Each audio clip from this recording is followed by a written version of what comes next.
Bazane linesibindi, hayi futhi alinaso isibindi esisodwa niney'bindi nje zimbili, ney'ngingila ngaphezulu nomqala nezinso nenyama yangaphakathi.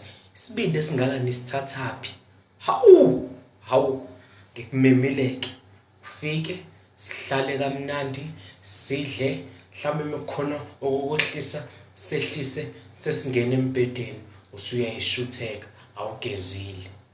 Hawu, isibindi esingaka y'ngane zakwethu, isibindi esingaka ukuthi mhlawumbe ushiye kini umbhede wakho oyisikebhe oney'mbungulu kini noxuxa abaxakizwe, ngisho uJacob Zuma usahluleka indaba yakini, kodwa hawu, ake sigeze bakithi, ake sigeze inhlanzeko ibalulekile bakithi. Umuntu nje ayifundise ukuhlanzeka, nakho-ke sesembhedeni ubuginqiginqi ongaphansi nongaphezulu naliphunga.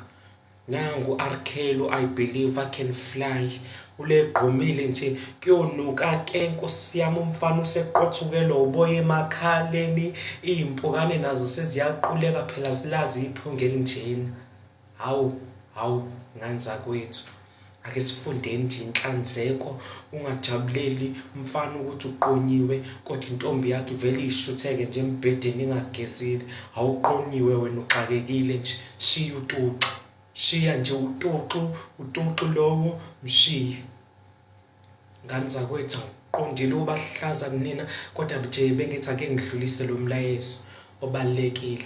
Ake sifundeni kuba nenhlanzeko y'ngane zakwethu, ake sihlanzekeni bo, ake sihlanzeke, ake sihlanzeke.